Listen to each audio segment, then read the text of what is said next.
But Penn State is one of these programs where, while winning 10 games clearly was good enough for them to not only keep James Franklin, but get this guy a massive extension, they were on the right trajectory. The biggest problem was he could never win the quote-unquote big game, right? That was always kind of the issue with him, with the idea of him winning the big game. And my theory overall on the idea of just winning the big game, I think it's just a matter of opportunity, to be honest. I don't think James Franklin was obviously a bad coach. He didn't do anything scandalous to get himself fired from this job. However, he wasn't able to win the game that I think Penn State has been desiring for themselves to win for such a long time. Because I think in the Big Ten, you now have the blue bloods really of there, which are Ohio State and Michigan, and Penn State considers themselves of that ilk. But of those two teams, Penn State hasn't won a national championship, I think, since the 90s. Okay? Like, it's been a significant long time since they even competed for them. And now they have Oregon and UFC also in there. So now you're slotting down to maybe you're the fourth, fifth most, storied franchise in your conference. And I'm kind of bearing the lead here because you saw how one game, one loss in overtime completely wrecked their team season. And it shows you the delicacy it can be to coach 18 to 23-year-olds. They were the number 2 team in the country 3 weeks ago, and they've never recovered. Okay? Losing to Oregon at home, while that's tough, that's not, you can recover from that, okay? You could have more than likely still made the playoff. Okay, they had 2 more opportunities to play Ohio State and Indiana. If you just beat one of those teams, you're probably in the playoff as a 2-team, as an at-large team, because you would have beaten one of the 2 best teams, definitely in your conference, and one of the two best teams in the whole country. And the fact that they were unable to beat a winless UCLA team and Northwestern, who everyone beats down every single time they play them in the Big Ten, was enough for you to get fired. That's the issue. Someone looked this up already. In his last 42 games, James Franklin was 34-8. 34-8, and they still were okay with firing him and giving him $50 million not to coach the team anymore. Okay? I mean, this is college football. We've seen scandals to get people up out of the paint way faster. Bobby Petrino, what's it called? With Joe Paterno just at Penn State.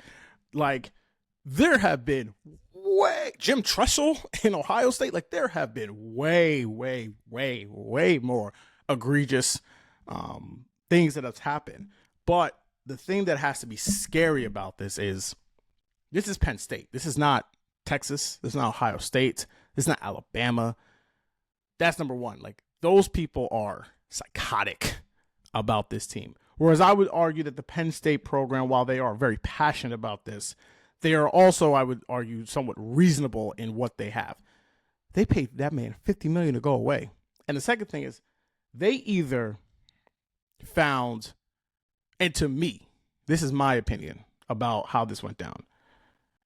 It's really hard for me to believe that you found 10 people to put up $5 million to get this guy to go away, right? To me, this seems like they found one person to put up $50 million to get this man to go away. And as we have seen just with the rising of sports costs, the evaluation of these teams, college football is no different. And the idea of real private equity coming in and just kind of just be conglomerates of what this team does and how these teams make money. We talked a lot about that with the NFL or just in professional sports in the NBA, of being groups. If you look a lot of who runs the Dodgers, it's not necessarily just one person who owns the Dodgers. It's essentially a company is running the Dodgers. That is looking like it's going to be the case with Penn State with how they got this money. And the fact that they were willing to eat $50 million is enough to, I think, to scare a lot of college coaches into like, what do I need to do to get my job safe? Again, they're 3-3. Okay, yes, with some horrific losses. I am not trying to sit up here and act like that is bad. And I'm not trying to sit up here and say his record against top 10 teams is not abhorrent. Okay, but that dude won a lot of games for them. And whoever the next coach would be, if it is Dan Lanning, I can see him coming back. There's already a report now that the coach down in Nebraska, is looking, might be a candidate to get the job. Someone big is going to go to Penn State, because you do not give someone $50 million to not coach for you not to go swinging for the next big coach to come through, right? And so I believe that this firing was, as crazy as it sounds, just in how it was able to get handled. And unfortunately, for James Franklin, he's not out of a job. Now, again, he's got 50 million reasons why he can just chill out and live out the rest of his life, but that was bad. Real bad. Sliding over from what's bad to possibly worse, in the New York Jets. The New York Jets have fallen to 0-6. They're the only winless team in the NFL this season after losing 13-11 to the Denver Broncos on the road. So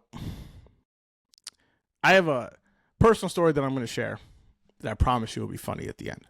So I had someone close to me die last year, and I've never really had someone super close to me die in terms of the fact that I had to be a part of the decision making of, big things, caskets, where they're going to get buried, churches, things like that. Right.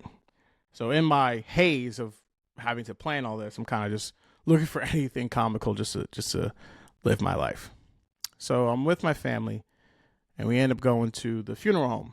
The funeral home that was able to lay the person that we were laying to rest. Talk to the director. He's like a decent guy. We go upstairs, and they have like a room where you can like pick out the caskets. They have like actual caskets there that you can go and see whichever casket you want to get.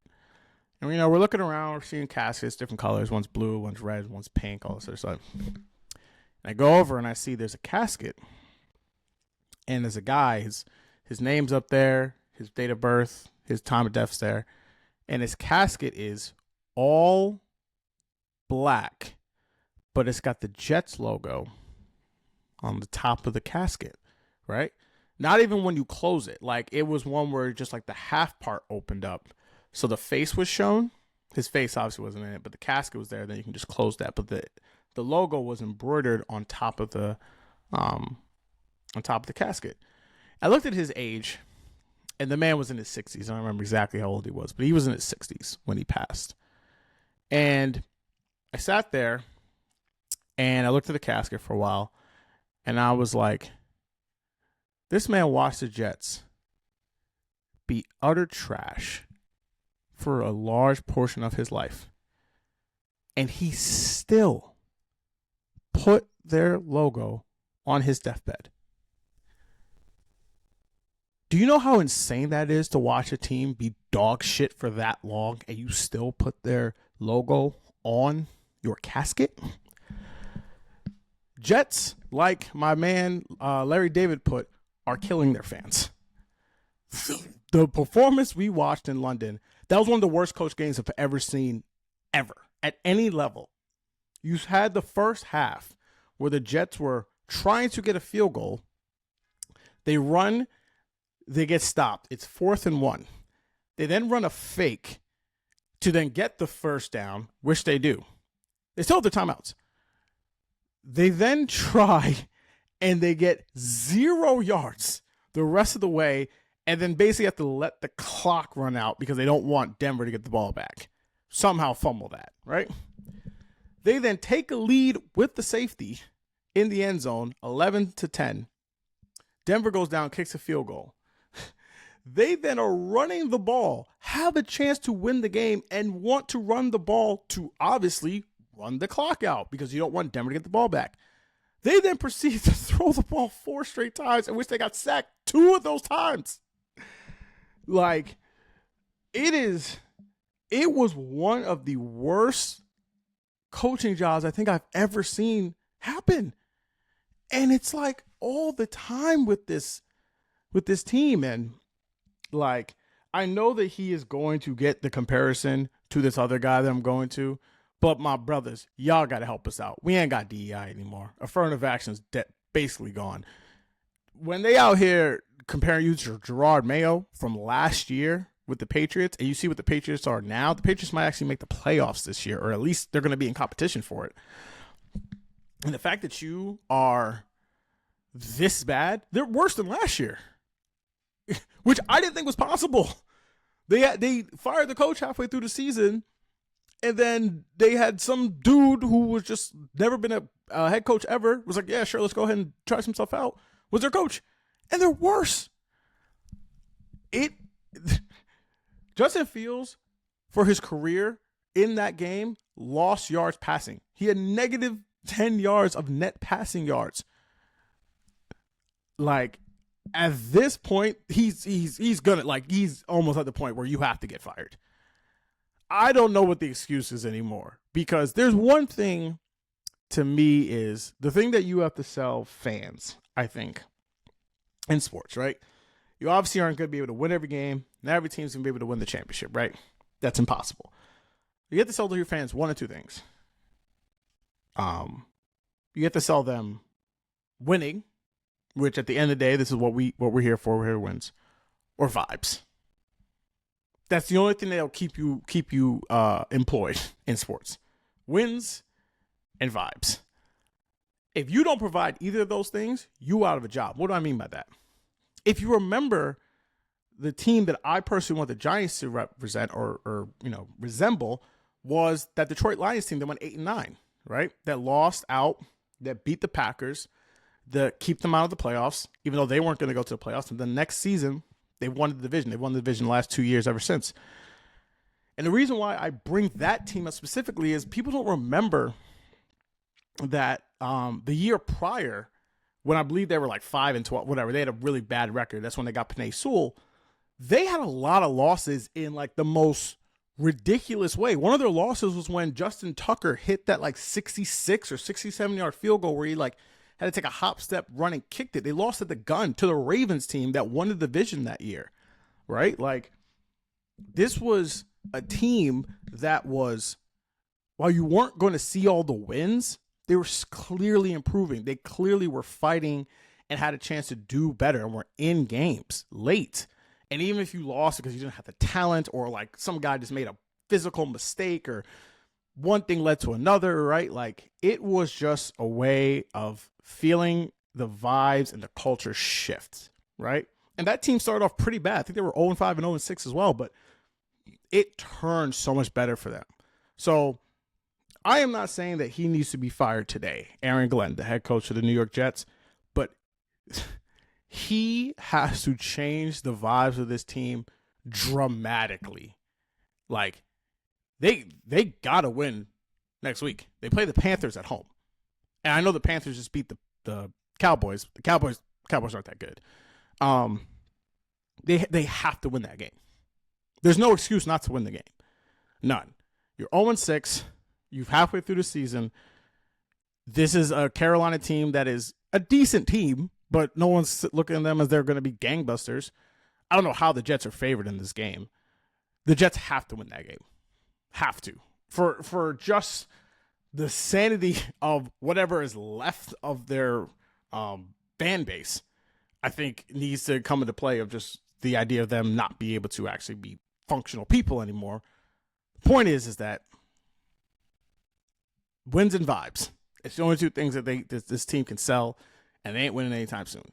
And the vibes with this team is horrific for them. Speaking of vibes, and transitioning over to vibes, that is not what Kathy Elbert has, who is the commissioner of the WNBA. So the WNBA season is completed. Shout out to the Vegas Aces and to A'ja Wilson for winning yet another WNBA championship. This is 3 out of 4 years, yes, because the only year they hadn't won it was last year when the Liberty beat them. A team that I, on this pod, if you have been a listener, thought they were going to make the playoffs and that the coach was going to get fired. So A'ja Wilson and the Vegas Aces are working on a little bit of a dynasty now. 3 out of 4 years is very impressive. And the fact that she has now won 3 MVPs in a 4-year span with Defensive Player of the Year, with Finals MVP, and a Commissioner's Cup. You're stacking a legacy of being one of, if not the greatest women's basketball player of all time, which is saying a lot for her. But Kathy is the one that we were going to speak about because as of this moment, the WNBA and the WNBPA are at odds over the new CBA. The new CBA expires at midnight this month. Their new CBA expires the 31st of this month on Halloween. And if they aren't able to come to an agreement, it seems that the owners will lock out the players and we will have a lockout. I believe this will be one of the first, or if not the first lockout in WNBA history for this. A lot of the sticking points are obviously pay. I think a lot of the issues are coming down to with the type of refereeing. If you listen to Nafisha Collier's Ether session, you really know a lot of things were coming down to play. But the issue that I am curious about is with Kathy and whether or not this is tenable. From everything that I've seen, these women seem not to really fuck with this lady, right? Now, I think there's a difference between we don't mess with this woman and like this is untenable, right? I don't necessarily think a lot of NBA players love David Stern, right?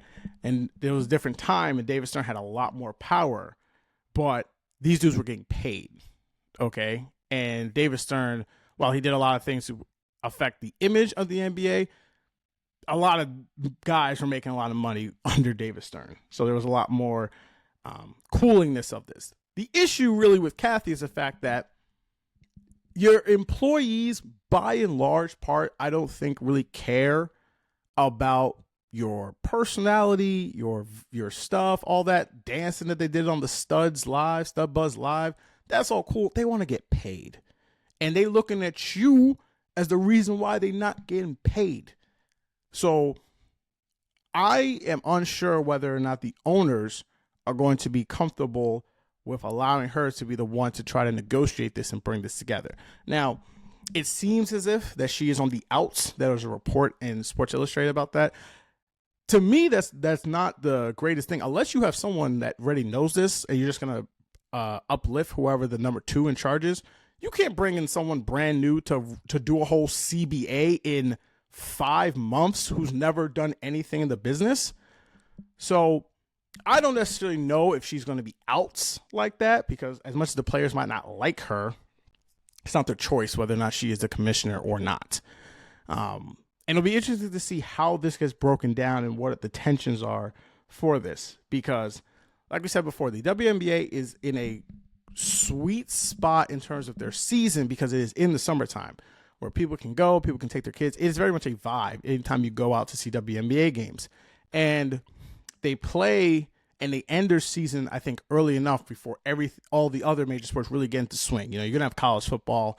That's going to be big in certain areas like the South and things like that. But the NBA and NHL are like just getting started now, and football is really starting to take off. So they can have a little carved out space for them to do this. But if they have to, have a shortened season or God forbid they have to push their season back because of this, it's going to be a really big problem. I think the WNBA has severe issues with their team and with their overall process that not necessarily just has to do with the players when they get paid. And I'm just very curious to see how much do they care about those other external issues with getting the players the money that they deserve to be making. Because that will be a very fascinating case for this. But the last story we were going to talk about, the last subject we were going to talk about is just, boy, man, how the greats fall. Um, so there's already multiple reports saying that Big Bill Belichick is on his way out as the head coach of UNC. How do we know this? Because the people on the ship, they be talking. Apparently there are multiple sources and multiple quotes from multiple coaches saying that Belichick is basically looking to jump ship at this point, and he either wants to find another head coaching job, he's not getting one of those, or find a job in the media, which is, I think, will more than likely be his landing spot whenever this is done.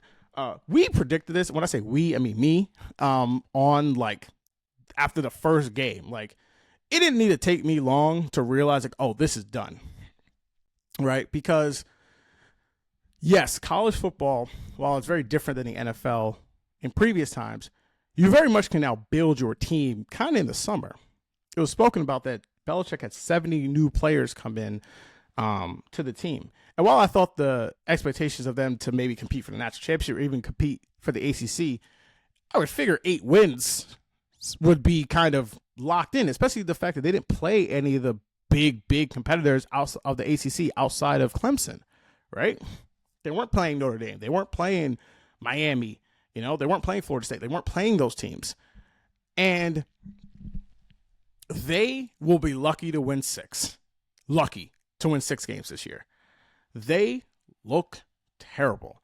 Once you get completely cooked by TCU at home, TCU, again, not a dominant program, that already speaks volumes of where you're at and where your team is at. College football is, again, a sport where it is like, just like we saw in Penn State, we are dealing with 18 to 23, 24-year-olds. One game can ruin your whole season. And I think that once the UNC had that first drive against TCU where they were able to score that touchdown, it has been downhill ever since.